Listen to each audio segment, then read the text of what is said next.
ঝাড়খণ্ড থেকে ফোন করে তৃণমূল বিধায়ককে হুমকি দেওয়ার অভিযোগ। বিগত বেশ কয়েকদিন ধরে মুর্শিদাবাদ জেলা জঙ্গিপুরের তৃণমূল বিধায়ক জাকির হোসেনকে রীতিমতো ফোন করে গালাগালি এবং হুমকি দেওয়ার অভিযোগ উঠল অজ্ঞাত পরিচয় দুষ্কৃতীদের বিরুদ্ধে। গোটা ঘটনাটি লিখিতভাবে মুর্শিদাবাদের সুতি থানাতে অভিযোগ হিসেবে দায়ের করেছেন তৃণমূল বিধায়ক তথা রাজ্যের প্রাক্তন মন্ত্রী জাকির হোসেন। জঙ্গিপুর পুলিশ জেলা সূত্রে খবর, বিধায়কের লিখিত অভিযোগের ভিত্তিতে ইতিমধ্যেই তদন্ত শুরু করেছে পুলিশ। প্রাথমিকভাবে জানা যাচ্ছে ঝাড়খণ্ডের কোনো একটি নাম্বার থেকে বিধায়ককে ফোন করা হয়েছিল। বিধায়ক জানিয়েছেন গত 2-3 দিন ধরে তার ব্যক্তিগত হোয়াটসঅ্যাপ নাম্বারে ক্রমাগত একটি বিশেষ নাম্বার থেকে ফোন করে গালিগালাজ করা হচ্ছে, হুমকি দেওয়া হচ্ছে। সেই সঙ্গে প্রাণে মেরে ফেলার হুমকিও দেওয়া হচ্ছে অজ্ঞাত পরিচয় দুষ্কৃতীদের তরফ থেকে। প্রসঙ্গত, এর আগেও তৃণমূল বিধায়ক জাকির হোসেনের ওপর মুর্শিদাবাদে প্রাণঘাতী হামলা হয়েছিল। বছর 3 আগে কলকাতা যাওয়ার জন্য সুতির নিমতিতা স্টেশন থেকে যখন তিনি ট্রেন ধরতে যান, সেই সময় ভয়ঙ্কর বোমা বিস্ফোরণ ঘটানো হয় তার ওপর, যার জেরে গুরুতর আহত হয়েছিলেন তিনি। বর্তমানে সেই ঘটনার তদন্ত করছে এনআইএ। এর মধ্যেই ফের একবার তৃণমূল বিধায়ককে ফোন করে গালিগালাজ, হুমকি দেওয়ার অভিযোগ। জেলা পুলিশ সূত্রে খবর, ঝাড়খণ্ডের কোনো নাম্বার থেকে বারবার করে ফোন আসছে। ইতিমধ্যেই সেই নাম্বার চিহ্নিত করা হয়ে গিয়েছে। অভিযুক্ত ব্যক্তিকে ধরার জন্য সমস্ত রকম চেষ্টা শুরু করেছে। মোবাইলের অত আমি এক্সপার্ট নয়, অতটা আমি বুঝি না। আমি হঠাৎ করে পরশুদিন আমার নজরে আসে যে কি লিখছে দেখি, কেন বিভিন্ন মানুষ লিখে পরশুদিন দেখছি বম মেরে দেবো বলছে, অশ্লীল গালাগালি, হুমকি দেখাচ্ছে। আমাদের কি অপরাধ আমি এটা বুঝতে পারলাম না, কোথায় থেকে কে করছে সেটাও জানি না। আমরা নাম্বার আছে, আপনার নাম্বারটা দেখে নিন। এবং আমাদেরকে বারবার করে এই হুমকি দিয়েছে, রাগও দিয়েছে। আমরা কিন্তু প্রশাসন এবং আপনাদের মিডিয়া ভাইকে বলবো, আপনারা এর সুব্যবস্থা হয় সেই ব্যবস্থা আপনারা। হুমকিটা কি আপনাকে দেওয়া হচ্ছে না পরিবারকে দেওয়া হচ্ছে? পরিবার হ্যাঁ, একটা ফোন থেকে বারবার আসছে। আপনারা কি পরিবারকে না, লেখা ছিল, হুমকিটা লেখা ছিল। হুমকিটা কি আপনাকে দিচ্ছে না পরিবার সহ? মানে সবাইকেই হুমকি দিচ্ছে, বম মেরে দেবো। মানে কি একজন থাকবে না, একাধিক লোক থাকবে, তাকে সবকে বম মেরে দেবে। আমার সে যে সিকিউরিটি থাকে, আমার সঙ্গে ফোর্স থাকে, তারও মেরে দিতে পারে। এবং তার আমার সঙ্গে আমার অনেক শুভাকাঙ্ক্ষী লোক আছে, তারা থাকে, তাদেরকে মেরে দিতে পারে। সেই হুমকি বারবার দিচ্ছে।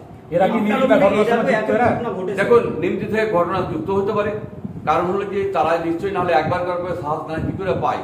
তাই প্রশাসনের দৃষ্টি আকর্ষণ করছি, শিগগিরই ব্যবস্থা করে তার কঠোর ব্যবস্থা করে সেই ব্যবস্থা করছি। এই বিষয়টি কি ঊর্ধ্বতন নেতৃত্বকে জানিয়েছেন? হ্যাঁ, এই বিষয়টি ঊর্ধ্বতন দেখুন, আমি কালকে এফআইআর করেছি, উত্তরভবনকে আমরা অবশ্যই জানাবো। কারণ ইলেকশন চলছে, আপনাদের প্রেস মিডিয়ার মাধ্যমে আমি জানাচ্ছি। দিদির কাছে অনুরোধ, উনি আমাদের বাংলার মা, বাংলার জন্য সব প্রতিটা মানুষকে রক্ষা করার জন্য উনি আছেন। আমরা চাইবো অবশ্যই রক্ষা করবে এবং তার কঠোর ব্যবস্থা করবে, এই আশা রাখছি। আপনি একজন প্রাক্তন মন্ত্রী এবং বর্তমান বিধায়ক, আপনার উপরে বারবার এরকম হুমকি আসছে। আপনি নিরাপত্তা নিয়ে বাংলার মুখ্যমন্ত্রীকে কি দাবি জানান? দেখুন, নিরাপত্তা যথেষ্ট দিয়েছে। কেউ খারাপ লোক আছে, খারাপ লোকের তার ব্যবস্থা করবে। আমরা চাই বাংলা শান্ত হয়ে চলার চেষ্টা করি।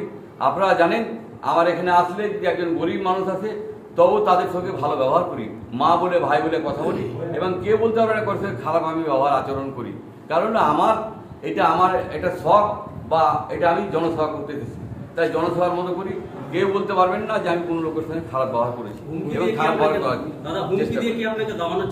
এই দমানোর চেষ্টা করছে। মাননীয় মুখ্যমন্ত্রীকে দমানোর চেষ্টা করছে, তার দলকে দমানোর চেষ্টা করছে, বিভিন্ন রকম হুমকি।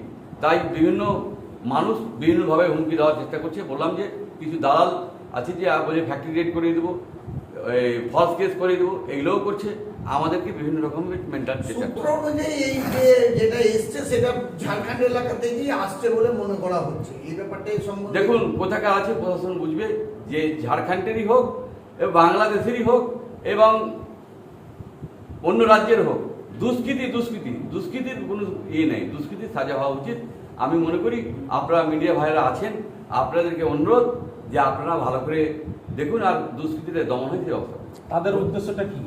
উদ্দেশ্য কি সেটা জানি না। মাননীয় মুখ্যমন্ত্রী দল করি, ভালোভাবে করি, এটাই মানুষের সহ্য হয় না। আমরা কোনো খারাপ কাজ করি না, আমরা খারাপকে সাপোর্টও করি না। মাননীয় মুখ্যমন্ত্রী যেমন সৎভাবে চলে, আমি সৎভাবে চেষ্টা করছি, কিন্তু মানুষের সৎে সহ্য হয় না। তাই সেগুলো তারা উদ্দেশ্যপূর্ণভাবে এগুলো আমাদের যা ব্যবসা খুশি করতে পারে সেটা আপনার ব্যাপার। কিন্তু হুমকি এই যে বোম মেরে দেবো, হ্যাঁ। এগুলো বলার মানে এগুলো তো কেউ বলার জায়গা নাই। এত বড় সাহস কি করে হচ্ছে দুষ্কৃতি? সেই দুষ্কৃতিকে দমন করতে হবে এবং আমাদের প্রশাসন দেখছে, অবশ্যই দমন হবে। ব্যুরো রিপোর্ট, উত্তরের প্রহরী।